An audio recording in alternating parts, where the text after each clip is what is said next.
Oh my God, it's such a thankless job because if you say the wrong thing, they're like, "You're a shill," and it's like, "All right, fine, I'm a shill. Fuck off, then lose your money. You're a shill." I'm trying to fucking approach it realistically, you guys. God damn, it's so tough. And look at it, man. It's going to drop. Yeah, it's gonna. Dude, you guys think Doge is gonna be the next Bitcoin? Because I know there's gonna be a next one.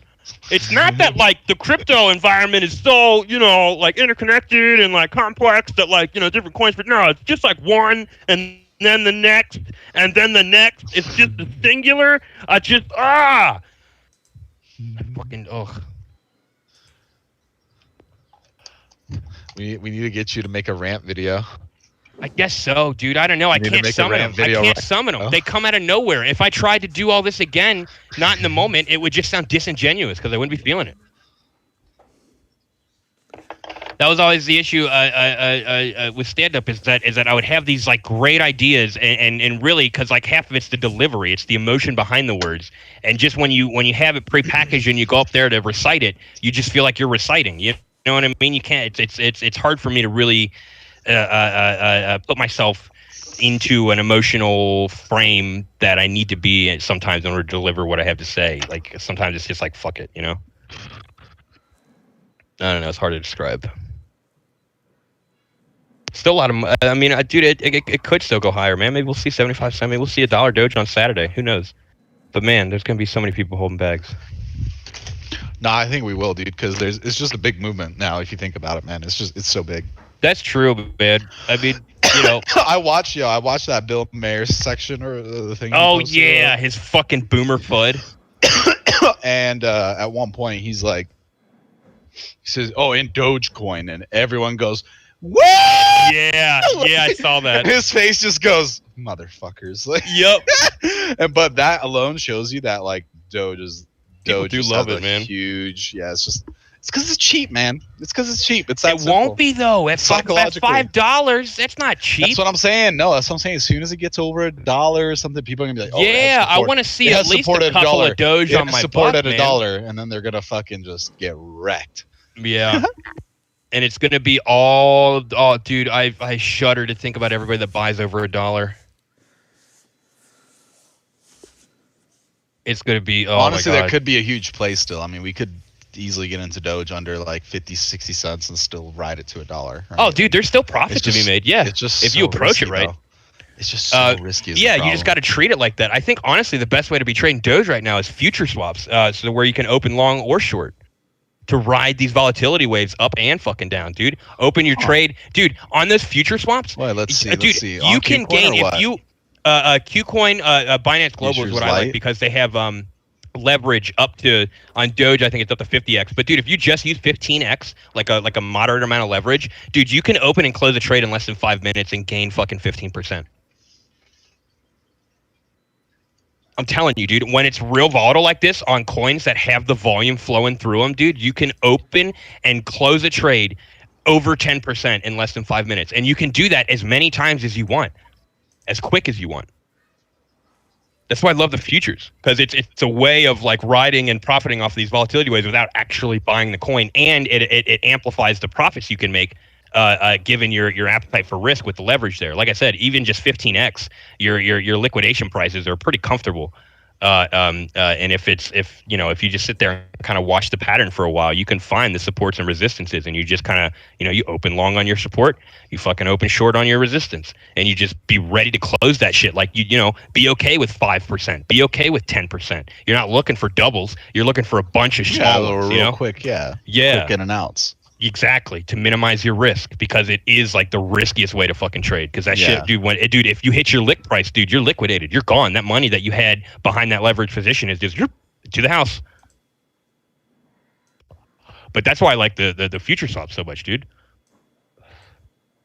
It's like the real like day trade. Like if like people talk about day trading crypto, that's how you do it.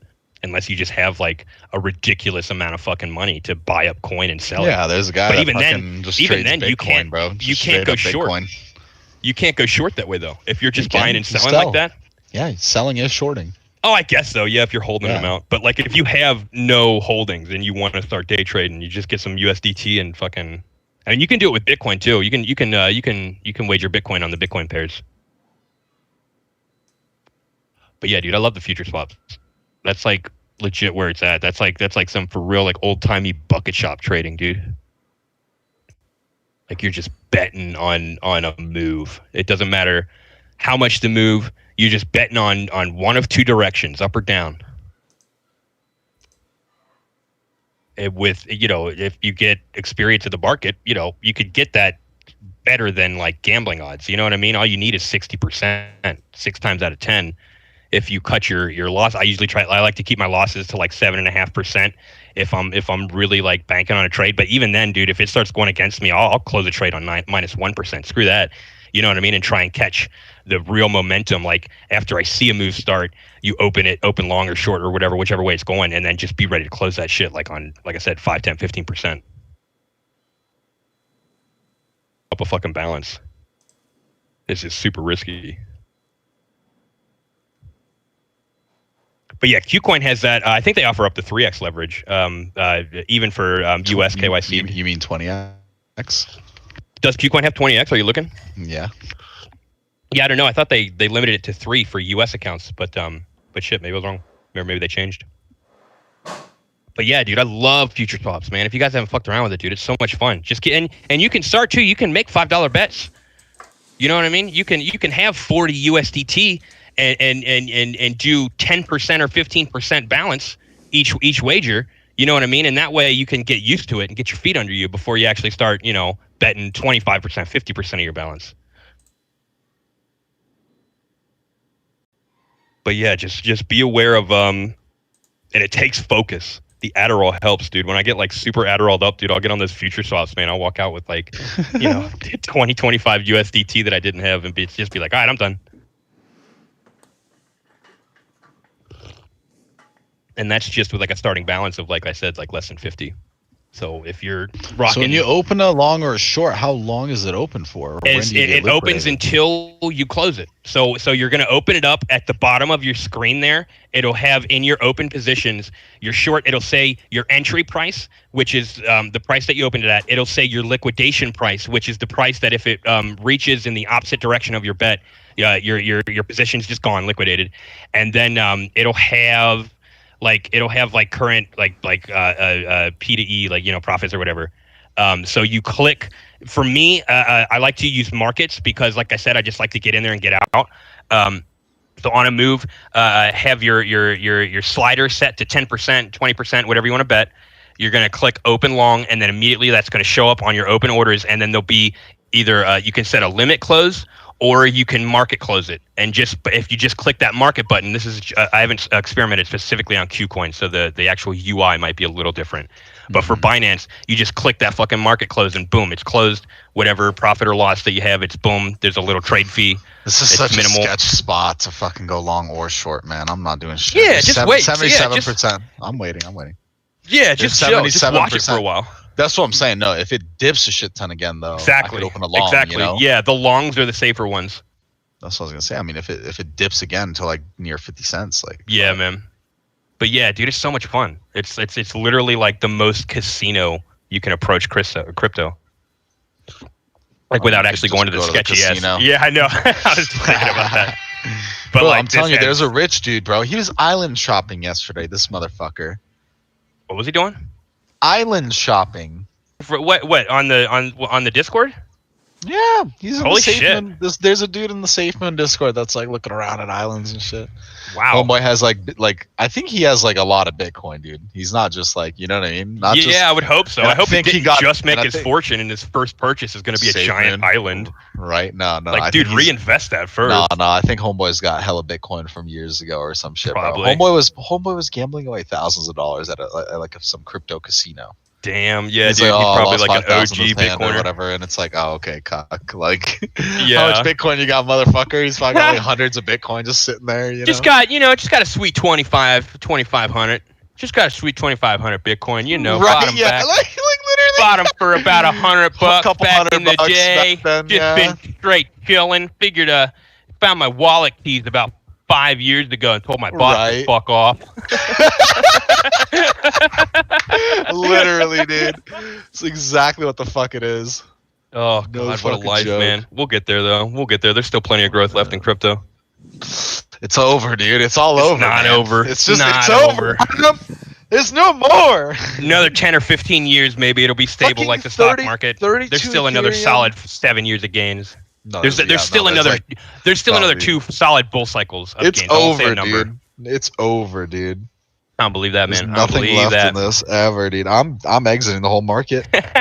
Going straight back to USD. Straight back to USD, bro. Cashing out to fiat. Safe Yeah, savings, bro. I like that. Safe savings is the way to go. Dude, I remember some of my buddies that I like. My one buddy that's actually into investing was that guy that works at Quicken Loans. When I was getting into stocks, he wasn't really fucking around with crypto, and he was like, "Oh, man, get you some dividend stocks, get you some ETFs." And I was like, "Fuck that!" So I went big on GameStop, and then now that he's into to crypto and whatever, because I got him some SafeMoon, and he saw SafeMoon, and he was like, "What the fuck?" So now he's like all over the decentralized exchanges, dude. He's holding like 2 or 3 Ethereum. He's fucking in it, dude. And he was talking about staking liquidity pools. Have you guys tried staking liquidity pools? Because remember? He said in a month he was able to. He's got he had 550 million SafeMoon. He said in about a month he was able to double that just with liquidity staking. Okay, so this is what I don't get. Is he losing BNB though? I think he loses BNB. Well, yeah, he said that there are some pairs if the price moves like relative to BN, like if BNB like balloons or whatever without the actual price of the token going up. He said he has lost BNB, so which is why I haven't tried it yet. But he said with SafeMoon, it's been well for him because apparently there's something in the Solidity code with SafeMoon that incentivizes liquidity staking. Like there's a way, like you're still earning the volume from the transaction thing, but also you're earning the liquidity shit. And he said that if BNB stays relative to SafeMoon about the same, you won't lose. And if BNB goes on a dip, you can actually come out with more BNB than when you go in with. But he said that it is a risk that it is possible to. That's to what I'm lose saying. out. I think, but you won't lose BNB. You'll gain a relative amount of the token, but because BNB the value of BNB goes so farther away from the token pairing, then yeah, you'll come out with more tokens than BNB. But you don't lose quote unquote value. It's just the ratio changes. No. Okay, over look, time. no, this is not what I don't care about value dollar wise that I lose. I'm saying if I put 1 BNB in there, and let's just say 1 billion SafeMoon is 1 BNB, right? Let's just say this is obviously not. Sure, just I like put for example. I put 1 billion moon. I put one BNB. Am I going to gain a little bit of both, or am I going to gain the ratio and lose BNB? If the ratio stays, you'll just gain both. If BNB the ratio starts to go in the favor of BNB having the more value, then you'll gain more tokens than you would. But yes, you can come out with less BNB. So you can come out with like 0.98 BNB at the end. I think so, but I know you can withdraw whenever you want. So if you keep an eye on it, and it will be, he said with SafeMoon, it will be the 10% thing on your SafeMoon holdings. He said just in. He said that he didn't. He said that he has taken it out and put it back in at least once. He said that he doesn't remember. He said he could be wrong, but he said he doesn't remember the 10% on the way out. It's probably 10% on the way in and out, dude. You're sending it to a different wallet for liquidity. Yeah, could be. He said he could be wrong, but he said he doesn't remember. But yeah, so I don't know. I'm still kind of on the fence about it. I'm definitely down for the staking. Like I got, the DEX tokens. I got some bake staked. I don't know. Maybe I'll get that's really the DEX token I got because it was still under $10. But yeah, the staking's dope. But yeah, that liquidity pool, it's kind of, I don't know. I'm still on the fence about it. Just because, like you said, I don't quite understand. And I don't think he does either, because he said that he tried it with NFT art, and he came out with like a bunch of NFT art tokens. But since that price has dropped and he lost to BNB, he is down value for that liquidity pool staking. So he says the only one that he's really a fan of right now is the SafeMoon thing. He said that is like literally he's got like in a month like 100% returns just for holding it. So, but I don't know. Like it's like you said, the price and the ratios could swap whenever. But that's just his anecdote. Yeah, sounded promising. Well, no, I know. No. I mean, it is promising. That's what I was wondering, because like when I went try it with 100 mil or something. If you're still or like 50 mil. No, I tried it with I tried it with Refinable. Yeah, he said And the other tokens aren't as good as SafeMoon. He said specifically, because I was asking about Bog, I was asking about Fine. He said that there's something in the Solidity code in the smart contract for SafeMoon that really makes it like worth your while to stake liquidity. it's probably so they can trap everyone else in the liquidity. Once Maybe, they dude. rug I pull. mean, that's kind of the That first makes another skeptical sense. thought. That makes even Yeah, more sense for the rug pull, dude. dude. Oh yeah, we incentivize you guys to get in the liquidity pool so they can Exactly, slowly dude. fucking pull it out. Yeah, and the liquidity pool just looks like it's constant over time. Even though it's fucking them taking it out, dude. Oh Yeah. my god. But I I'm don't know. I out mean, on the because next I know spot. if you could stake like 50 mil SafeMoon in like less than 0.5 BNB. You know what I mean? And just try it out. Yeah, I know, but I ain't trying to do that. 10% in, 10% out. Yeah. True. Yeah, man. I don't know. I think I'd wait until I don't know. I want to see somebody else like fuck with it and actually try and like change variables and see how it affects before I try it myself. Just because I'm not sitting on all these fat fucking dude. Oh, I wish I would have bought more SafeMoon, but hindsight trading, I guess. Like back in the day, like in March. Now it's like I don't know. It could 10x again, maybe. My one buddy's been running simulations on the patterns. My one super smart buddy who does all the computer programming. He's suspecting that this weekend there's going to be a big price move for SafeMoon. Yeah, I mean it's been dud for a while. There's a guy that's had a chart in the SafeMoon for a while that shows like it's gonna rocket up and Hope so. higher than where its old all-time high is. So Hope so, man. I mean, if you go look back at the charts, we're kind of copying. Where's that? You see that peak on April 17? It's a repeating pattern, but each time that it makes these big, huge jumps upwards, it has taken a little bit longer. Yeah, and of course. I think it has to do with I think it reaches a critical supply ratio because when you're considering the price change, typically you don't like that supply is going to be static, right? But since with the tokenomics of SafeMoon, you have to factor in the changing supply, which it shouldn't be too hard to factor because it's only down over time. But yeah, I think what happens is it just after so much volume, it reaches a critical supply ratio to where the volume, any green volume coming in, the effect becomes amplified. You know. Mm-hmm. Yeah, I mean, I'm just sitting on mine, bro. I had 1.09 billion, and now I'm at 1.1 billion. So Nice. it's just going up. I'm just sitting on. Yeah, it. I got $1 billion of NFT. I think I got like NFT art's been doing good too. No, has it really? Is it up? But dude, I know like maybe a week and a half ago, I spent like $10 or something for $1 billion. I know I've profited. I'm up to like 1.1 billion now. So I've made like 100 million. And I know on PooCoin it shows. I checked like yesterday, the day before. The value was like under 4 maybe a week ago, and now it's like close to 8. So it has almost doubled. But I don't know if that's just from. I know the token accrual will factor into that too. You know. But I don't know. I'm just chilling on my NFT art. $10 for over $1 billion. That's a good deal. I like $1 billion. You know, the big numbers for small numbers, man.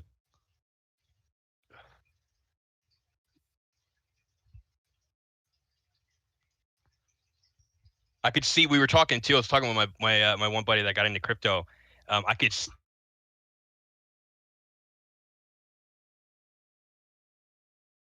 they do maybe a Doge sketch and they mention SafeMoon because right now in terms of like the meme hype coins, like you've got Doge as kind of like your salt and pepper, and then SafeMoon is kind of like a cinnamon or like a spice that's like it's still on the spice rack, but it's just not mentioned quite as much.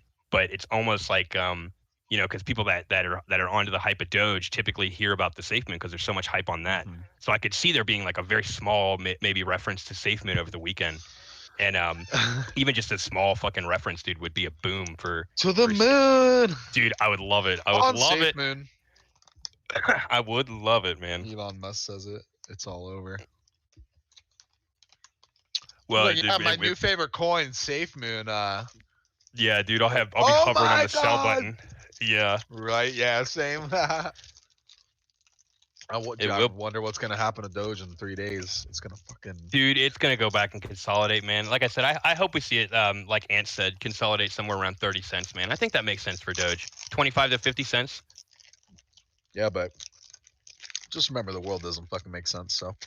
That's true. I don't think that's going to make sense for it to go back down to 30 cents. There's too many That's people trying to true. buy It's it. not even the world, dude. It's just psychology, especially in crypto, which almost makes it like more predict like and when it comes to predicting, it's like you got to put yourself in the shoes of the most average person you can think of. You know what I mean? Because that's like if you think about typical bell curve population distribution in Yeah, terms of like traits and whatever. then for the US, move that to the left a little bit Well, yeah, but in just terms of you just try and intelligence. imagine where that largest slice So that of the bell curve, yeah, so right in the middle, where Pete, their money would go. you're about at 38% To gauge their intelligence, you just got to put yourself in their shoes to see when they would buy what. You know what I mean? And then you set your positions up around that to catch the moves. You know, so it's like all my buddies are like, "Oh, you're the safe moon prophet. You're the safe moon prophet." I'm like, dude, I think I'm exceedingly average, and I just have a novel way of communicating what my monkey gut brain is telling me to do. And it just so happens that all the other average motherfuckers that are in the market now have their same